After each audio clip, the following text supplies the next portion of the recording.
rolling here in the Queen City. It's late. And that's why it's the post-fight show. Bojangles Coliseum. An incredible host to the action tonight. Bryan Battle, Dalton Rosta in a main event. Tactical battle back and forth. A split decision victory for the hometown butcher. Bryan Battle victorious for the first time in the PFL cage. This is moments ago. Celebration, relief. A quick exit, got the priorities right. He runs out of the cage, grab a little kiss, and then back inside. Sean O'Connell, Dan Hardy, the aforementioned Bryan Battle. First PFL win, how does it feel? It feels amazing, brother. You know what I'm saying? Wins, period, feel great, but winning in the top organization in the world feels great, especially now. Just merged with MVP. It's a good right time, right place. It's a good way to change directions at the right time, you know what I mean? You said it in the conversation post-fight with Dan Hardy. It was a lot more technical and tactical than maybe people expected it to be. There was some fun back and forth, but both of you guys risk-averse in this one. Tell me how you're feeling about that. Was it frustrating? Was it difficult to manage the emotion and try to make something happen when, like you said, Dalton stayed pretty tight? Well, yeah, I mean, especially, you know, worrying about getting hit's one thing, worrying about leaving myself open for the takedown is another thing. And, you know, I worked so hard this camp. You know, I guess next time I need to do a better job of creating the openings myself, forcing him into things, making reads. But, you know, Dalton was just, he was tough. He was always in position. He was always ready. So, you know, it was hard to get him out of position. And so it was really just like, and I know I was staying in position myself, so it was really tough. You know, I know it didn't make for necessarily the most entertaining fight, but, you know, like, that was a war. It was really tough. Hats off to Dalton. I've got to ask you, right? You're fighting at hometown. You've done it before, but take me back to this morning. The first time you realize you're awake, you open your eyes. What's the first thought that goes through your head on fight day? The first thought that goes in my head is, damn, I gotta wait till 11:30 at night to fight, you know what I mean? That's always the worst part about fight day to me, is waiting for the fight.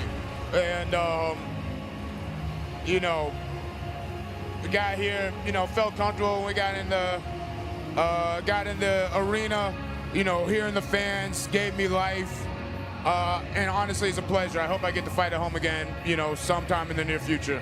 It's special, man. It's been special Yes, to sir. be here. Well, Charlotte's a great city, and we had some incredible fights all up and down the card, including ranked middleweight fights, right? You got a number next to your name. Same is true for Silveira, for Aaron Jeffrey, who was victorious tonight, for Josh Fremd, who's now back-to-back knockout victories. Tonight it was over Johnny Gregory. And obviously, you know, this division is pretty deep, pretty solid. Do you see maybe yourself against one of those other winners from tonight? I mean, who won tonight? I know Fremd won. Fremd won and Jeffrey won, yeah. And Jeffrey won? Sure. I mean, like I said, I would like to fight again before the end of the year. So whatever that looks like. I mean, obviously the #1 goal is to get the belt, but I know the title picture is blocked up a little bit.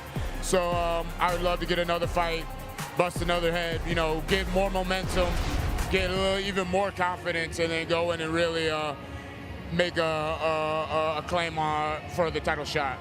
You mentioned it earlier in the post-fight show. What were your thoughts when you heard about the merger with MVP? I mean, you as a fighter on this roster, right up at the top of this division. I'm interested to hear your thoughts on it. My thoughts is it's exposure. Exposure impacts perception, and perception is reality, you know what I'm saying? So the more eyes we get in front of, the more people that are aware of the product, the more people that see us fight, the more they're going to be fans out there, and the brand's going to grow, and my personal brand's going to grow. So, you know, I'm always going to try to make a splash, but, you know, especially considering the merger, you know, it's a great time to make a splash right now. And you'd fight Jake Paul, of course, wouldn't you? Yeah, I would. I don't think Jake Paul would fight me, but I would fight Jake Paul for sure. I dig it. I got to ask about the Grandma Ma jersey. Why'd you decide to go with Larry Johnson? Because, I mean, Larry Johnson is a big man. I'm a big man. When I played basketball, I played center power forward, and I'll be dunking on these fools. I stay dunking on the haters. So I need a big powerhouse that will slam and jamming the ball in the hoop. You know what I'm saying? That's what I do. You know what I'm saying? You know, I didn't get a chance to go from too many dunks tonight, but I did the best I could, you know what I mean? So what do you do to celebrate in Charlotte with a win like this? I got to ask the boss what I have permission to do, you know what I'm saying? I got my queen, my goddess here in attendance tonight, but I got a lot of friends and family too, so I'm sure we'll figure something out. It'll be a good night for you. Yes, sir. Yes, sir. Congratulations on the victory. You guys. Go enjoy it. Brian Battle, the Butcher, back in the win column. At the hotel, I got something for you. I got something for you. Yes, sir. Yes, sir. I'll come and find you. That's ominous. And when he talks about you got to get permission from the boss, that's who he's talking about right there. Any man in a relationship knows exactly what Brian Battle means. Where he says, I got to see what's allowed for me to celebrate tonight. Look, that's a tough out against somebody like Dalton Rosta, who again was so cautious in this fight, coming off back-to-back losses. He needed a victory desperately, as did Brian Battle, and it can create kind of an odd dynamic in a main event like that. It really can. You know, both of these guys are perfectly capable of finishing each other quite comfortably. Dalton's got great chokes. He's a real powerful fighter, but he can't spend too much energy trying and fail because, of course, he's there against Brian Battle, who's got volume striking for days.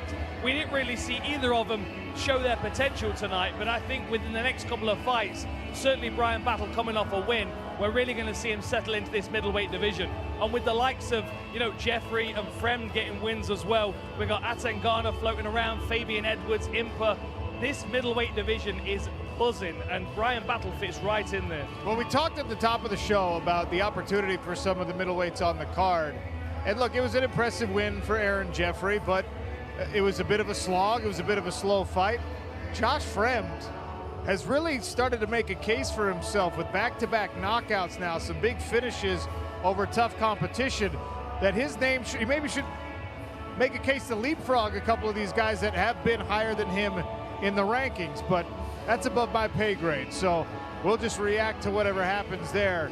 Let's talk about our co-main event as well. Highly anticipated matchup that was actually supposed to be on last week's card in New York. It ended up having to be moved here because of some medical test issues.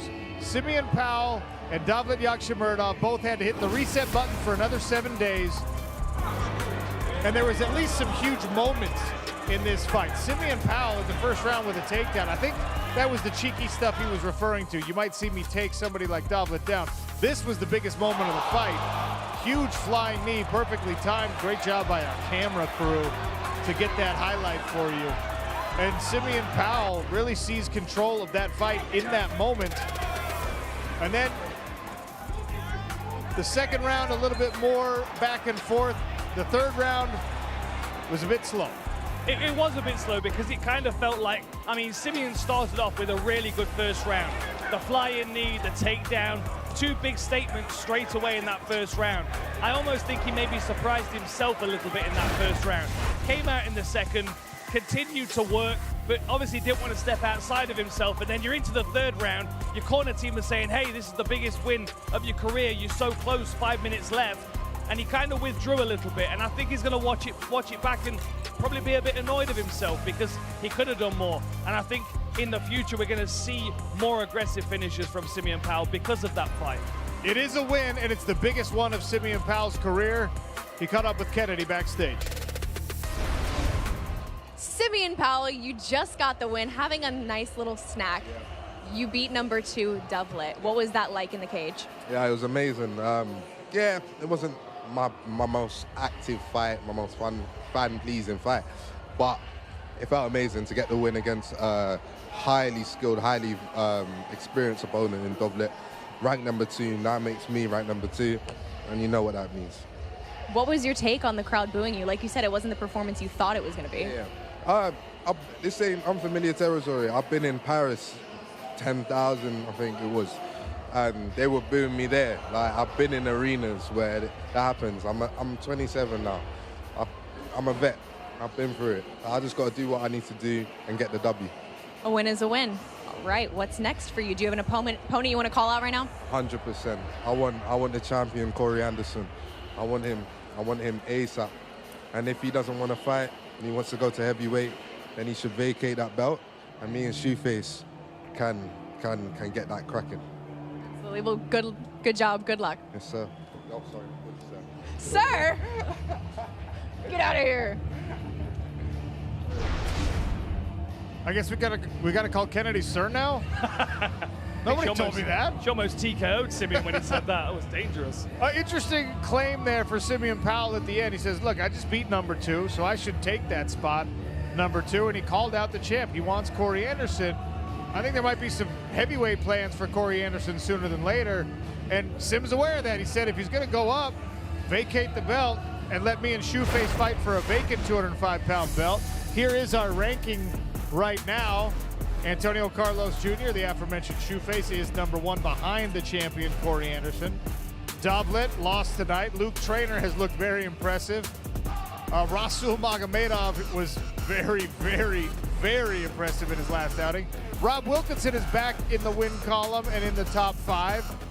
Does Simeon Powell make a case to leapfrog all of those guys for a title shot? It's a tough case to make, even after a tactical performance like tonight. It is a tough case to make, but stating the fact that that's what you want is half of the battle, really. Look, I think Simeon needs to take another fight before a title shot. I think he needs to prove to himself how dangerous he is. Like, we all see his potential, right? His opponent stands across from him and looks at him and goes, my goodness, this is a real problem for me to figure out.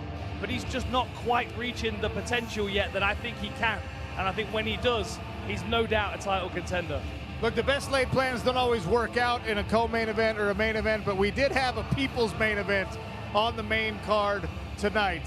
The McGrizzler, the feral creature, Lewis McGrillen, found an equal and willing dance partner tonight in Brandon Lewis, and what a fight that was. It was such a good fight. And I'll be honest, I had underestimated Brandon Lewis's ability to stoop to that feral level that McGrillen functions at. Not many people can match that intensity. And McGrillen lives in that intensity. His look, his vibe, everything he says about it. But what we learned about Brandon Lewis tonight is that he is just as much of a dog in that fight. This was a great fight because both of these guys came and gave everything. McGrillen with that powerful left hand, he landed it multiple times. He hurt his opponent, even with some really nice shots to the body. But Lewis was able to stay in there and survive those body shots, scramble for takedown attempts. And the last few seconds, we got the point to the floor, we got the wild flurry and a flying knee finish. And this was the biggest cut that was opened on Lewis McGrillen's face with that spinning elbow in the second round. But man, the third round, Sean, like, we couldn't have asked for much more from this, really. It was really a beautiful performance for both guys. A shame that in this sport one has to lose. Lewis McGrillen, maybe here in the final moments, I mean, that is with time ticking down, landed a huge body shot and then the final 10-second clap, and you saw both men willing to engage.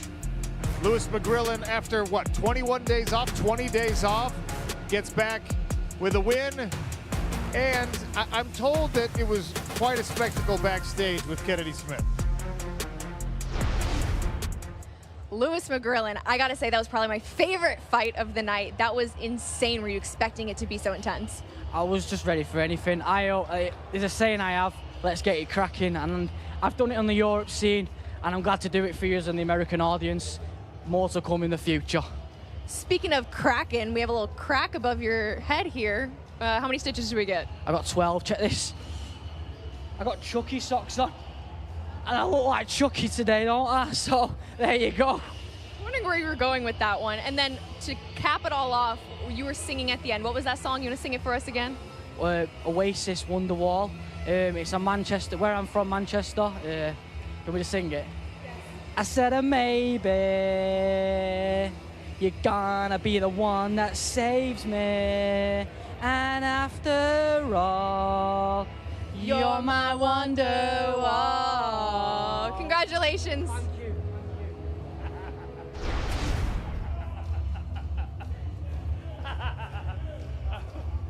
I'm saying nothing. You know what? That's it. We're done. Yeah, it can't get any better. She's off the Or side. maybe it can't get any worse. Wow. You talking crap over here? No, no, You no, think you could no. do better?